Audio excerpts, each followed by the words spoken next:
জীবনের সবচেয়ে বড় ভালোবাসা হয়তো আমরা প্রতিদিন চোখের সামনেই দেখি, কিন্তু তার মূল্যায়ন বুঝতে পারি না। আজকের এই গল্প শেষ চিঠি, একটি হৃদয়স্পর্শী কাহিনী যেখানে লুকিয়ে আছে মায়ের নিঃস্বার্থ ত্যাগ, ভালোবাসা আর জীবনের আসল শিক্ষা। চলুন শুরু করি এই আবেগ ঘন যাত্রা।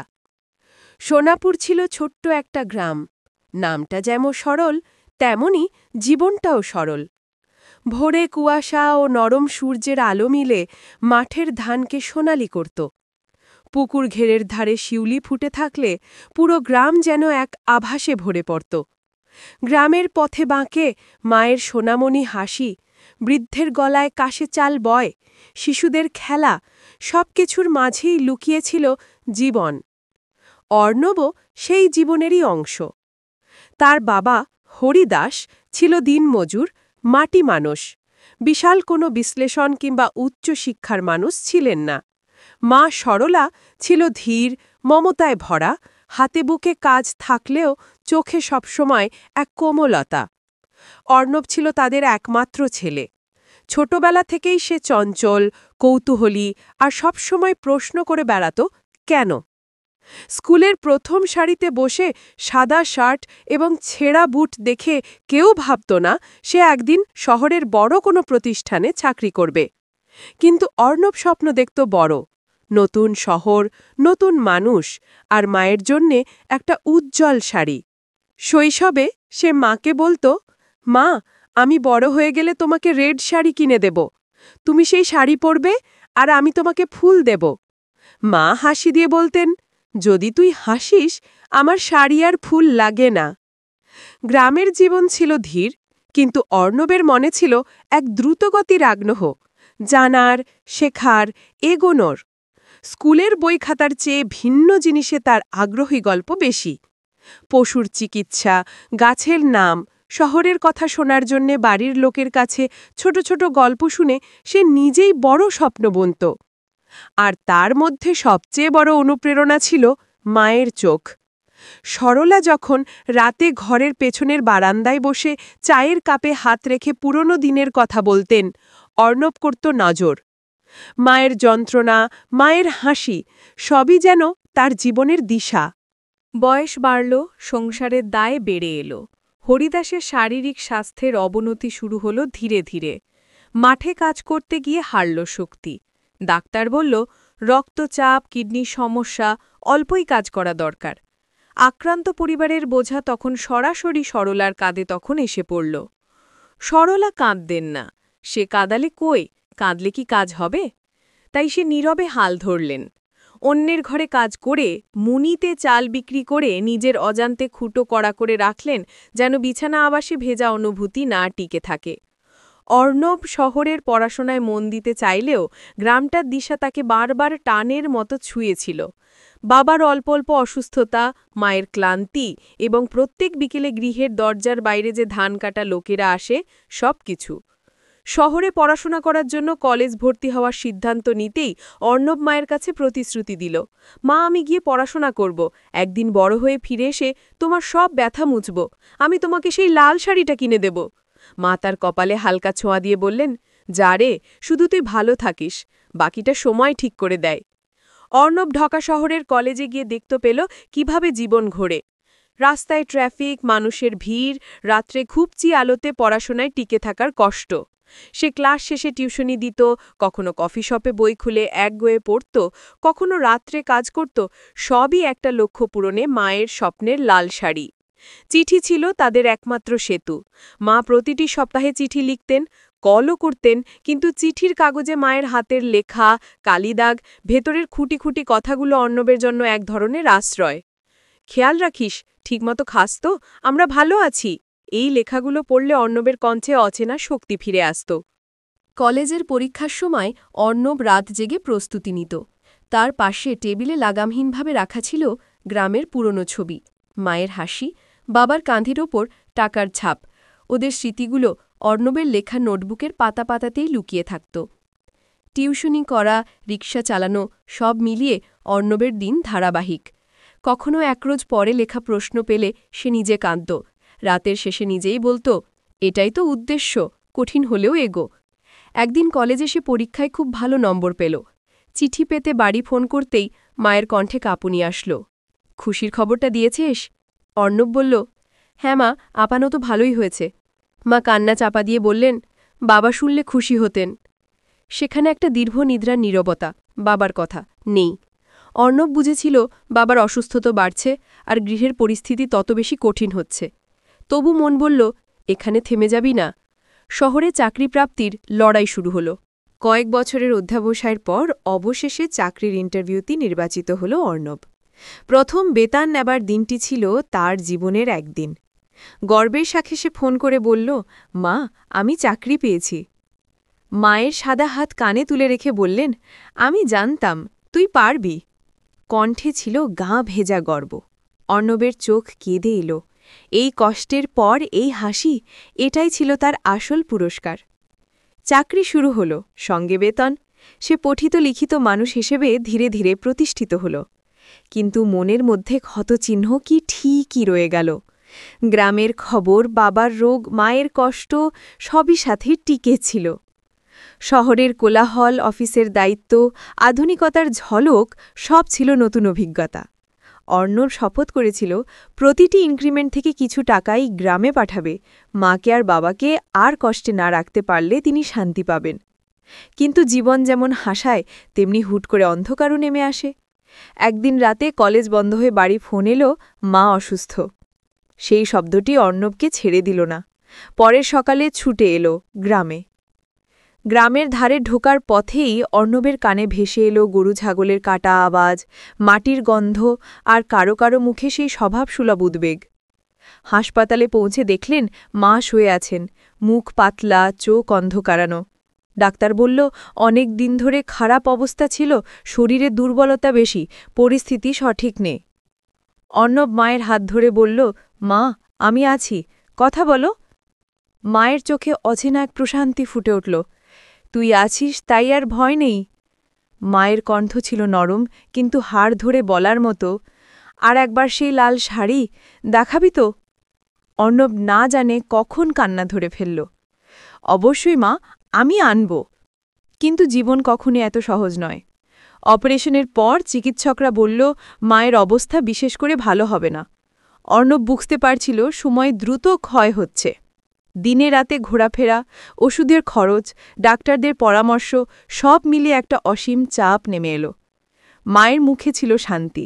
তিনি বলতেন, তুমি জীবনে যা কিছু করো মানুষের কাজে করো, নিজের জন্য নয়। মানুষের কল্যাণে করলে জীবন সার্থক হবে। অর্ণব মায়ের এই কথাগুলো কানে বাজতে লাগল। একটি বীজ তার মনেই রোপিত হল, যা একদিন গাছ হয়ে উঠবে। অর্ণব প্রতিদিনই মায়ের পাশে বসত, হাত ধরে গান শোনাতেন, গ্রামে কি হচ্ছে সব খবর জানাতেন। মায়ের চোখে ধীরে ধীরে জল সারল। একবার তিনি বললেন, আচ্ছা, তোর শাড়ি নিয়ে কি করব? অর্ণব কাঁদতে কাঁদতে বলল, আমি লব মা, আমি করে আনব। কিন্তু সময় ছিল নিষ্ঠুর। এক রাতে যখন আকাশে বৃষ্টি ঝরে শরীরে মিষ্টি স্নান করছিল, সারলা চুপচাপ নিঃশ্বাস ছাড়লেন।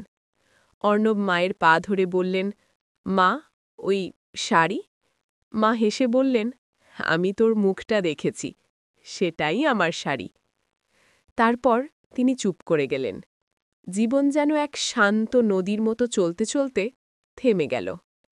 মায়ের মৃত্যু অর্শক শূন্য করে দিল। গ্রামের মানুষ, আত্মীয়বর্গ, সবার ভিড়। কিন্তু সবচেয়ে কষ্ট ছিল অর্ণবের। সে হাতে গোনা কিছুদিনের জন্য স্তব্ধ হয়ে রইল। মায়ের চিরচেনা চিঠি, মায়ের লেখা, সবকিছু যেন হঠাৎ আরও মূল্যবান হয়ে উঠল। বালিশের নিচে রাখা একটি লিফলেটের মতো পাতলা প্যাকেট বের করলেন। সেখানে একটি চিঠি ছিল, মায়ের লেখা। অর্ণব কাঁপা হাতে খুলে পড়ল, বাবা, জীবনটা অনেক কষ্টে ভরা ছিল, কিন্তু তোমাকে পেয়ে সব কষ্ট মিষ্টি হয়ে গেছে। তুমি যদি মানুষের মতো মানুষ হও, আমি খুশি। আমি থাকি বা না থাকি, অর্ণব, তোর ভালো কাজে আমি আছি। তোমার লাল শাড়িটাও তোর হাতেই রাখলাম। তুমি সেটা একদিন এমন কারোর দেব যাকে দেখে তোমার মনের প্রশান্তি ফেরে। ভরসা রাখিস, ভালোবাসা জিতবে। চিঠি পড়ে অর্ণবের হৃদয় ফেটে গেল। যতটা কষ্ট ততটাই শক্তি পাচ্ছিল সে। মায়ের ইচ্ছার কথাগুলো যেন তাকে এগিয়ে যেতে বলল, কেবল নিজের সুখে নয়, অন্যের কাজে নিজেকে বিলিয়ে দিতে বলল। মায়ের বিদায়ের পর অর্ণব এক অন্য রকম বাস্তবতার মুখোমুখি হলেন। গ্রামের লোকেরা সহিংসভাবে তাকে সান্ত্বনা দিত, কিন্তু তারা নিজেরাও সমস্যার মধ্যে ছিল। কেউ যতটা সাহায্য করতে পারত করত। অর্ণব সিদ্ধান্ত নিল সে শুধু কষ্ট পুষে নেবে না, মায়ের ইচ্ছার প্রতিজ্ঞা বাস্তবায়ন করবে। সে অফিসের কাজ চালিয়ে নিয়ে শহর গ্রামের মধ্যে সমন্বয় করল। বেতন থেকে খানিকটা করে গ্রামে পাঠাতে লাগল। কিন্তু কেবল টাকা পাঠালেই কাজ হবে না। শিক্ষা, স্বাস্থ্য, সামাজিক সচেতনতা এসবর প্রয়োজন। একদিন গ্রামে স্কুলটি বন্ধের উপক্রম। ছেলেমেয়েরা পড়তে আসে না, কারণ পথ দূর, কক্ষতাপ অপ্রতুল। অর্ণব ভাবল একটা ছোট্ট স্কুল খুলে দিতে হবে, যেখানে কেবল জ্ঞানের আলো ছড়িয়ে না, বরং সবার কাছে শিক্ষা সহজলভ্য হবে। সে পরিকল্পনা করল। অফিস থেকে অনুৎসাহিত হবার সময়ও সে মায়ের মুখ ভেবে কাজ চালাত। গ্রামের পুরুষেরা প্রথমে সন্দেহ করছিল, অর্ণব কি এত বড় কিছু করতে পারবে? কিন্তু ধীরে ধীরে যখন কাজে তাদের নিজের বাড়তি খরচ, নিজের শ্রম লাগল, তারা নিজ থেকেই সাহায্য করতে লাগল। স্কুল নির্মাণ করাটা সহজ ছিল না। টাকা, স্থান, শিক্ষক সবকিছুর প্রয়োজন। অর্ণব শহরের কাছে এক এনজিওর সঙ্গে কথা বলল, কিছু অনুদান পেলেন। স্থান হিসেবে একটি পুরনো কবরস্থান পাশে তফসিলি জমি খালি ছিল, সেখানে স্কুল তৈরির সিদ্ধান্ত নিল। গ্রামের লোকেরা প্রথমে আতঙ্কিত, পরে উৎসাহী। এটা আমাদের সন্তানের ভবিষ্যৎকে আলোকিত করবে। স্কুলের নাম রাখা হল সরলা নন্দা মেমোরিয়াল স্কুল। নির্মাণ কাজ শুরু হল। কংক্রিট, রং, জায়গা পরিচ্ছন্ন করা, সব কিছুর ব্যস্ততা। অর্ণব নিজের অফিস চাকরি সামলে প্রতিদিনই গ্রামে এসে কাজ দেখতেন। তিনি টাকাও দিলেন, শ্রমও দিলেন। কখনো কাঁচি হাতে কাটা লাঠিও নিজের হাতে ধরেছিলেন। গ্রামের মানুষ আশ্চর্য হয়ে বললেন, এই ছেলে তো আমাদের সঙ্গে কাজ করছে। শিক্ষক খুঁজে পাওয়াও এক চ্যালেঞ্জ ছিল। অর্ণব পরিচিত একজন সরকারি শিক্ষককে অনুরোধ করে ভাড়া নিয়ে অন্তত প্রথম বছরে পড়ানো নিশ্চিত করল। পড়ুয়াদের জন্য বই সংগ্রহ করল, খামচা রং করালো, স্কুলের উঠোনে গাছ লাগালো। একখানা স্কুল ধীরে ধীরে চেহারা ধরল। স্কুলের প্রথম দিনটি ছিল আবেগঘন। গ্রামের সব মা-বাবা শিশুদের নিয়ে উৎসাহিত। অর্ণব বক্তব্য দিলেন, এখান থেকে তোমাদের সন্তানরা যায় শুধু সংখ্যা অক্ষর শিখবে না, মানবিকতা, মনুষ্যত্বও শিখবে। আমার মা বলতেন, ভালোবাসা জিতবে। তাই আমরা চেষ্টা করব ভালোবাসা ছড়িয়ে দিতে। শুরুতে কিছু লোক সন্দিহান ছিল। পরে স্কুলের কার্যক্রম চড়ে আসলে তারা বুঝতে পারল, এই শিক্ষাই তাদের সন্তানদের জীবনের মান উন্নত করবে। কাঁচা ঘরের মধ্যেও শিক্ষার আলো জ্বলে উঠল। অর্ণব বুঝল, মায়ের ইচ্ছা শুধু শাড়ি নয়, মায়ের ইচ্ছা ছিল সমাজের প্রতি ভালোবাসা, মানুষের কল্যাণ। যখন সবকিছু ধীরে ধীরে খড়গ ধরছিল, তখন নতুন সমস্যাও দেখা দিল। গ্রামের এক বড় সমস্যার ঠিকানা হল স্বাস্থ্য। গর্ভবতী মায়েরা সাবধানে হাসপাতালে যেতে পারত না। শিশুরা ভিটামিনের অভাবে ক্ষতিগ্রস্ত হচ্ছিল। অর্ণব অনুভব করলেন, শিক্ষার পাশাপাশি স্বাস্থ্য ব্যবস্থাও জরুরি। তিনি গ্রামের উদ্যোগে একটি ছোট স্বাস্থ্যকেন্দ্র চালু করার পরিকল্পনা করলেন। সরকারি ক্লিনিকে কিছু মৌলিক ওষুধ ও প্রথম সাহায্য সামগ্রী যোগ করানো হলো। স্থানীয় নার্স একজন খুঁজে নিয়ে আসা হলো। তার মাধ্যমে চেকআপ, টিকা প্রয়োগ করা শুরু করা গেল। কিন্তু রাজস্বের অভাব, বিউরোক্রেসি, কিছু লোকের প্রতিদ্বন্দ্বিতা, সব মিলে পরিকল্পনাটা হৃদয়ঘটিত হলেও কাজটা সহজ ছিল না। একবার ওষুধের কন্ট্রাক্টে জটিলতা দেখা দিলে কিছু টাকাও আটকে পড়ল। অর্ণব মানসিকভাবে স্তম্ভিত না হয়ে প্রতিটি সমস্যার মোকাবিলা করল। চিঠির মতো কথা ছিল মায়ের, ভালোবাসা জিতবে। এই কথাই বারবার মনে উপকণ্ঠ করে তাকে সচল রাখল। এসবের মাঝেও স্কুল চলছিল, ছেলেমেয়েদের হাসি ছিল গর্বের কারণ। অর্ণব নিজে ক্লাসে এসে গল্প করত, পড়তে থাকো কিন্তু মানুষের প্রতি সদয় হও। তিনি ছোট্ট পাঠশালায় স্থানীয় ইতিহাস, কৃষি সম্পর্কিত কথাও শিখাতেন, যাতে ছেলেমেয়েরা শুধু স্কুলের বইতে আটকা না থাকে, বরং জীবনের কাজ শিখতে পারে। সময় কেটে গেল। স্কুল থেকে বেরিয়ে আসা প্রথম ব্যাচটা গ্রামে নতুন আশা নিয়ে নেমে পড়ল। কিছু ছেলে স্কুল ছেড়ে শহরে নিযুক্ত হল, কেউ ক্রেতা বিক্রেতার কাজে ঢুকল। তবে সবার মধ্যে একটা পরিবর্তন লক্ষ্য করা গেল, মানুষ হয়ে ওঠার মানসিকতা। তারা নিজে জানত তাদের ক্ষমতা কেবল নিজেরা উপার্জন না করে অন্যকে সাহায্য করেও পরিপূর্ণ হবে। গ্রামের মা বাবারা বললেন, তোর মায়ের স্মৃতি রক্ষা পেল অর্ণব, তুই আমাদের জন্য অনেক কিছু করেছিস। অর্ণব সবার কণ্ঠে মায়ের গানের কথা শুনত। মা যা বলতেন তা জীবন হয়ে উঠল। একদিন স্কুলে একটা স্থায়ী উৎসব হল, মায়ের জন্মবার্ষিকী স্মরণে ছোটখাটো অনুষ্ঠান। সেখানে গ্রামের সব মানুষ জড়ো হল। অর্ণব স্টেজে উঠে বললেন, আমি জানি এই সবটুকু হওয়া সহজ ছিল না, কিন্তু মায়ের চিঠি ছিল আমার প্রেরণা। তিনি বলতেন, ভালোবাসা সবসময় জিতবে, আর সত্যিই জিতেছে। সভা থেকে ধীরে ধীরে হাততালি বেজে গেল। অর্ণবের চোখে জল। একবার গ্রামেই এমন একটা ঘটনা ঘটল। এক বৃদ্ধা আর এক ছোট্ট শিশুর মধ্যে কলহ। বৃদ্ধা কেবল খেয়ে না, ওষুধই কেন, একটু সহানুভূতি পাবার চাওয়া ছিল। শিশুটি কাউকে কিছু বলল না, শুধু স্কুলে শেখা মতো আচরণ দেখালো। বৃদ্ধার হাত ধরে বাজারে গিয়ে কিছু রান্নার জিনিস কিনে দিল। লোকেরা অবাক হয়ে দেখল, একটি ছোট পড়ুয়া সবকিছু বদলে দিতে পারে। এসব দৃশ্যে অর্ণব অনুভব করলেন, মায়ের আত্মা সত্যি শান্ত। অর্ণবের কাজ ধীরে ধীরে গ্রাম ছাড়িয়ে আশেপাশের গ্রাম পর্যন্ত ছড়িয়ে পড়ল। পার্শ্ববর্তী গ্রামগুলোর লোকেরা দেখল কিভাবে শিক্ষাই তাদের জীবনের মান উন্নত করতে পারে। তারা অনুপ্রাণিত হয়ে নিজেরা উদ্যোগ নিল। অর্ণবের নেতৃত্বে মিলেমিশে ছোট ছোট প্রযুক্তি শিক্ষা কর্মশালা, কৃষি প্রশিক্ষণ, নারীর সশক্তিকরণ কর্মসূচি চালু হল। ঠিক এই সময়তেই অর্ণব নিজের জীবনে আরেকটি গোল আনার পরিকল্পনা করল। মায়ের নামেই একটি তহবিল গঠন করা, যাতে দীর্ঘমেয়াদী অর্থনৈতিকভাবে গ্রামের মানুষের কল্যাণ সাধন করা যায়। তিনি শহরের বন্ধুসঙ্গীদের সঙ্গে কথা বলে অর্থ সংগ্রহ করলেন। লোকেরা অবাক হয়ে বলল, তুই যা করিস সেটা একেবারেই ভিন্ন, তুই মায়ের মতো কাজ করিস। অর্ণব জানত এগুলো করা সহজ ছিল না। তিনি নিজের অফিস জীবনও চালিয়ে যেতেন। কেমন যেন ৩০০ হাত কাজ করছিল একই সঙ্গে, এক হাতে কাগজ, অন্য হাতে লাউডিং। কিন্তু প্রতিটি কাজেই তিনি মাকে দেখতেন, মায়ের সেই লেখা চিঠি, মায়ের হাসি। একদিন অর্ণব ছাদে বসে পুরনো নথিপত্র দেখে। মায়ের সেই শেষ চিঠিটা আবার হাতে নিলেন। তিনি চিঠি খুলে পড়লেন, বারবার পড়লেন। প্রতিটি শব্দে যেন অন্য এক শক্তি লুকিয়েছিল। ঠিক তখনই স্কুলের একটা মেয়ের কণ্ঠ শুনলেন, মাস্টার, আমি স্কুলে পড়তে চাই। অর্ণব উঠে গিয়ে মেয়েটির হাতে কাগজ দিলেন, স্কুল ভর্তি ফর্ম। মেয়েটিকে বুকের কাছে টেনে ধরে বললেন, এসো, পড়ো, আর বড় হয়ে অন্যদের সাহায্য করো। চিঠির প্রতিটি বাক্য যেন অর্ণবকে ভবিষ্যতের জন্য পূর্ণরূপে তৈরি করছিল। তুই আমার গর্ব, আমি থাকি বা না থাকি, তুই যেন মানুষের মতো মানুষ হোস, ভালোবাসা সবসময় জিতবে।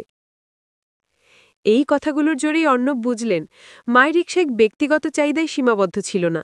এটা ছিল একটি দর্শন, একটি সামাজিক চেতনার বার্তা। তাই তিনি আরও বড় করে ভাবতে লাগলেন, কিভাবে এই ধারণাকে আরও শক্তিশালী করা যায়। কঠিন সময়ও আসে। একবার একজন লোক অর্ণবের বিরুদ্ধে এখনকার প্রকল্প নিয়েও গুনাহিলায় নামল।